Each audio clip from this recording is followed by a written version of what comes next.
అందరికీ వందనములు. ప్రేమైన దేవుని బిడ్డలారా, ఉదయకాల సమయంలో పడకలు మించి లేకూడదని ప్రభు యొక్క కృపావర్తన విన్నారండి.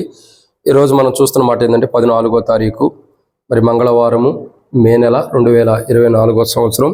ఈరోజు మనం చూస్తున్నటువంటి మాటను చూస్తున్నట్టయితే ఒక మాట రాయబడుతూ వచ్చింది. ఏమని రాయబడుతుందంటే ప్రసంగి గ్రంథం 3వ అధ్యాయం. ప్రసంగి గ్రంథము 3వ అధ్యాయము మనం చూసిన మాట చూసినట్టయితే 11వ వచనం చూద్దామండి. చూసిందిగా చూద్దాం. ప్రసంగి గ్రంథము 3వ అధ్యాయం 11వ వచనం. దేని కాలమందు అది చక్కగానున్నట్లు సమస్తమును ఆయన నియమించి ఉన్నాడు. ఆయన శాశ్వత కాల జ్ఞానమును నరుల హృదయమందు ఉంచి ఉన్నాడు, కానీ దేవుడు చేయు క్రియలను పరిశీలన చేసుకున్నటకు అది చాలదు. ఈరోజు మనకి ఇవ్వబడినటువంటి ప్రేమ దేవుని బిడ్డలారా, ఈరోజు మనకి ఇవ్వబడిన కృపావార్త ఏంటంటే ఉదయకాల సమయంలో పడకల మించి లేకపోతే మనం వింటున్నటువంటి కృపావార్త ఏంటంటే ఒక మాట రాయబడుతూ వచ్చింది. ఏంటి మాట అని అంటే బైబిల్లో రాయబడిన మాట ప్రసంగి గ్రంథం 3:11 ప్రకారం సమస్తమును దేని కాలమందు అది చక్కగా ఉన్నట్లు సమస్తం ఆయన నియమించి ఉన్నాడు. దేని కాలమందు చక్కగా ఉన్నట్లు ఆయన నియమించాడు. ఆ దేని కాలమందు చక్కగా ఉండే వాటిని వేటిని ఆయన నియమించాడు. ఏవి దాని కాలమందు అవి చక్కగా ఉండటానికి దేవుడు నియమించాడంటే దాంట్లో మొదటిది మనం చూస్తున్నాం. ఆదికాండము 1వ అధ్యాయం. ఆదికాండము 1వ అధ్యాయము 1వ వచనం. ఆదికాండం 1వ అధ్యాయం 1వ వచనం. ఆది యందు దేవుడు భూమి ఆకాశంలో సృజించెను. మొట్టమొదటిగా దాని క్రమేణ ప్రకారం దాని కాలం ప్రకారం చక్కగా నియమించబట్టానికి గల మొదటిది ఏదంటే భూమిని దేవుడు ఏం చేశాడంటే నియమించిన విధానం చూడగా దేవుడు నియమించిన విధానం చూడగా అద్భుతమైనది. భూమిని నియమించిన విధానాన్ని బట్టి దాని కాలక్రమేణ ప్రకారం మీరు చూడండి, నవగ్రహాలని రకరకాల గ్రహాలని అంటారు. భూమి తన చుట్టూ తాను తిరుగుతూ వస్తుందంట. ఎందుకు? దేవుడు నియమించిన విధానం ప్రకారం అది తిరుగుతూనే వస్తుంది. సో ఇక్కడ అర్థం చేసుకోవాల్సిన విషయం ఏంటంటే మొట్టమొదటి ఏంటంటే భూమిని మనం అర్థం చేసుకున్నట్లయితే దేవుడు నియమించాడు. భూమిని దేవుడు నియమించగా భూమి దేవుడు నియమించిన నియమము ప్రకారం తిరుగుతూ వస్తుంది. దేవుడు నియమించినటువంటి నియమాన్ని దాటిపోకుండా దేవుడు ఏదైతే నియమిస్తూ వచ్చాడో దాని కాలమందు అది చక్కగా నుండినట్లు సమస్తమును ఆయన ఏదైతే నియమించాడో భూమి దాని కాలమందు అది చక్కగా జీవిస్తూ వస్తుంది. ఇది మొదటి మాట. రెండోదిగా చూసినట్లయితే రండి దేవుని యొక్క వాక్యాన్ని చూసినట్లయితే రెండోదిగా ఆదికాండం 1వ అధ్యాయం 9వ వచనం. దేవుడు ఆకాశం క్రిందనున్న జలములు ఒక్క చోటనే కూర్చబడి ఆరిన నేలన కనబడును గాకని పలుకగా ఆ ప్రకారం ఆయను. రెండోది ఏంటి? ఆకాశం కింద దేవుడు ఏం చేస్తున్నాడు? దాన్ని ఒక కూర్చబడిన వాటి అన్నింటిని కూడా దేవుడు చూస్తూ వస్తున్నాడు. ఇంకా 8వ వచనం బాగా క్లియర్గా ఉంది. దేవుడు ఆ విశాలమునకు ఆకాశం అని పేరు పెట్టెను. రెండోది ఏంటి? ఆకాశాన్ని చూస్తున్నాం. ఆకాశము దేవుడు ఏదైతే దాని కాలముందు అది చక్కగా ఉన్నట్లు దేవుడు సమస్తమును సమకూర్చాడో నిర్ణయించాడో నియమించాడో దాని ప్రకారం ఆకాశం కూడా జీవిస్తూ వస్తుంది. ఆకాశం దేవుని యొక్క నిర్ణయం ప్రకారం ఉంది. ఆకాశం దేవుని యొక్క నిర్ణయానికి వ్యతిరేకంగా లేదు. ఆకాశం దేవుని యొక్క నిర్ణయానికి విరోధంగా లేదు.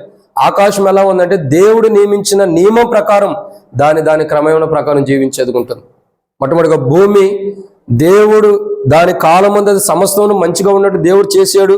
దాని కాలమందు అది చక్కగా ఉన్నట్టు సమస్తమును ఆయన ఎట్లా నియమించాడో అట్లా అది నియమించబడిన రీతిలో ఉంటుంది. రెండు, ఆకాశం దాని కాలమందు అది చక్కగా ఉండాలని ఎట్లా నియమించాడో అట్లా చక్కగా ఉంటూ వస్తుంది ఆకాశం కూడా. మూడోదిగా ఎవరంటే మూడోదిగా మనం చూస్తున్నాం రండి. ఆదికాండం 1వ అధ్యాయం 22వ వచనం. దేవుడు మీరు ఫలించి అభివృద్ధి పొంది సముద్ర జలముల్లో నుండి నిండి ఉండిడనియు. అంటే మూడోదిగా ఏంటి? సముద్రం. సో పైన కూడా మనం చూడొచ్చు అనేక కోణాలు కూడా. సముద్రమును దేవుడు దానిని చక్కగా దేవుడు ఏం చేశాడు? దాని కాలమందు అది చక్కగా ఉండాలని దేవుడు నియమించాడు. దాని కాలమందు అది చక్కగా ఉన్నట్లు సమస్తమును ఆయన నియమించి ఉన్నాడు.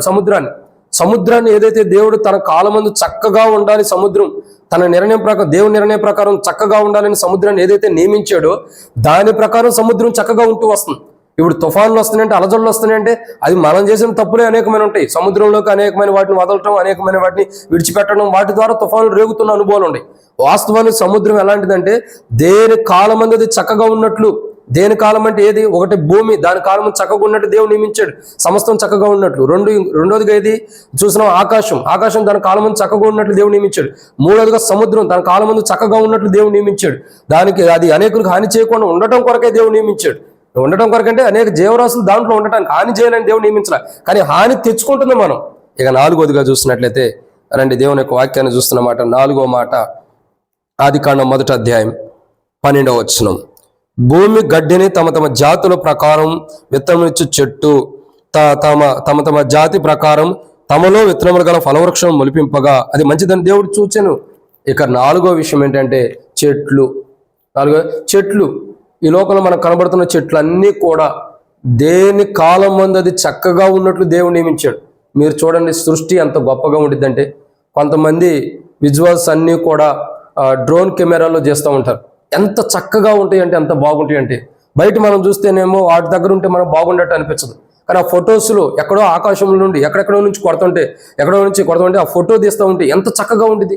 ప్రియులారా, చూడండి, మన చుట్టుపక్కల ఉన్న చెట్లనే దేవుడు ఎంతో చక్కగా ఉండే విధానంలో దేవుడు నియమించాడంట. సమస్తం దాని విధానం ప్రకారం అది చక్కగా ఉండేటట్లు చెట్లు దేవుడు నియమించాడు. ప్రియులారా, ఆ చెట్టును కాపాడుకునే బాధ్యత కూడా మనది. ఒక రకంగా చెప్పాలంటే, క్రైస్తవులమైన చెట్లు మనకి ఎంతో ఆక్సిజన్ ఇస్తాయి కాబట్టి చెట్లు కూడా కాపాడుకోవాలి. అయితే చెట్లు దేవుడు తన కాలమందు దేవుడు తన యొక్క నిర్ణయం ప్రకారం అది చక్కగా ఉండాలని నియమించాడు చెట్టుని. అందుకే ఈ రోజుకి చెట్లు భూమి మీద బ్రతుకుంటున్నాయి. ఇక 5వదిగా ఏంటంటే, రండి, ఆది కాండము 9వ అధ్యాయం. ఆది కాండం 9వ అధ్యాయం 13వ వచనం. ఆది కాండం 9వ అధ్యాయం 13వ వచనం. మేఘంలో నా ధనుసు ఉంచితిని, అది నాకును భూమికిని మధ్య నిబంధనకును గుర్తుగా ఉండును. ఏమంటున్నాడు ప్రభు? మేఘములో నా ధనుసు ఉంచితిని, అది నాకును భూమికిని మధ్య నిబంధన గుర్తుగా నుండును. ఏంటి ధనుసు? ఇంద్రధనుసు ప్రభు ఉంచాడు. అది దేని విధానం ప్రకారం అది మంచిదని దేవుడు చూశాడు. అది చక్కగా ఉండాలని దేవుడు చూశాడు.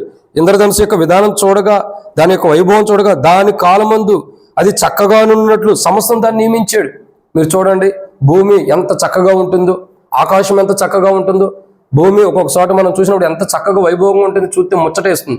ఆకాశం చూడండి, ఆకాశం చూస్తే మనం ఎండాకాలం కానీ సమ్మర్ టైంలో కానీ చక్కగా ఇంటి బయట ఆరు బయట మంచం వేసుకుని పైకి చూస్తూ ఉంటే ఎంత చక్కగా కనపడుతుంది వెన్నెల్లో. ఇంకా చూడండి, సముద్రంలోకి వెళ్ళి చూస్తే ఎంత ప్రశాంతత ఉంటుంది. ఇంకా చూడండి, మనం చూస్తున్నట్లయితే చెట్లు చూడండి, ఒక చెట్టు కింద ఉంటే మానవుడికి ఎంత ప్రశాంతత. ఇంకా చూడండి, ఇంద్రధనుసు చూడండి, అది చూస్తే ఎంత ఆనందం, ఎంత సంతోషం. ఇవన్నీ కూడా దాని క్రమేణ ప్రకారం చక్కగా దేని కాలం మందు అది చక్కగా ఉన్నట్లు దేవుడు నియమించాడు. అదే రీతిలో మనల్ని కూడా దేవుడు నియమించాడు, మన కాల ప్రకారం మనం చక్కగా ఉన్నట్లు. ప్రియులారా, అది చూడండి, ఏవేవి చక్కగా ఉన్నట్లు దేవుడు ఏమంటున్నాడు ఇక్కడ రాయబడమాట. దేని కాలం మందు చక్కగా ఉన్నట్లు, దేని కాలం మందు అది అంటే అవి ఏవి దేని కాలం మందు చక్కగా ఉండే ఏమిటంటే, ఒకటి భూమి చక్కగా మంచిగా ఉంటుంది. 2 ఆకాశ నక్షత్రాలు ఎంచోటగా చక్కగా ఉంటుంది. 3 సముద్రం ఎంతో ప్రశాంతతనిచ్చింది. 4 చెట్లు మానవుడికి ఎంతో ఆక్సిజన్ ఇచ్చి మంచి స్వేచ్ఛనిస్తుంది. ఎండను పడి వెళ్తే మంచిగా చల్లగా ఉండే స్థితిని ఇస్తుంది. 5 ఇంద్రధనుసు దేవుని యొక్క గుర్తు, సంతోషాన్ని ఇస్తుంది. ఇవన్నీ దాని కాలమందు దాని నిర్ణయం ప్రకారం అవి చక్కగా ఉన్నట్లు దేవుడు నియమించాడు. దేవుడు నియమించిన విధానంలో భూమి కానీ, ఆకాశం కానీ, సముద్రం కానీ, చెట్లు కానీ, ఇంద్రధనుసు కానీ చక్కగా ఉండేవి. ఈరోజు మనల్ని కూడా దేవుడు చక్కగా నియమించాడు. ఇవి 5 కదా, వీటితో పాటు మనల్ని కూడా నియమించాడు. కాబట్టి మనం కూడా మన కాలం ముందు చక్కగా ఉన్నట్టు దేవుడు నియమించాడు. ఆ చక్కగా ఉండే మనం కోల్పోకుండా, నష్టపోకుండా మన జీవితాన్ని మంచిగా ఉన్నట్టు ప్రభు మనం సాయం చేయను కాక ప్రార్థన. ప్రేమ కలిగిన పరలోకపు తండ్రి, వందనాలు. విత్తబడిన వాక్యాన్ని నీరు ఫలింపజేసి దాని కాలం ప్రకారం అది చక్కగా ఉన్నట్టు సమస్తం నియమించారు. మేము కూడా చక్కగా ఉండాలని మమ్మల్ని నియమించారు. భూమి, ఆకాశం, సముద్రము, చెట్లు, అదే రీతిలో ఇంద్రధనుసు, వీటితో పాటు మేము కూడా మా కాలం ప్రకారం చక్కగా ఉండాలని నియమించారు. అయితే మా కాలాన్ని మేమే పాడు చేసుకున్నాం. మా కాలాన్ని మేము క్షమించి సరైన క్రమంలో మేము జీవించినట్టు సహాయం చేయమని ప్రభువైన యేసుక్రీస్తు నామమున పేరిట విశ్వాసంతో ప్రార్థిస్తున్నాం తండ్రి, ఆమేన్. అందరికీ ప్రభువైన యేసుక్రీస్తు నామమున పేరిట వందనములు. Praise the lord.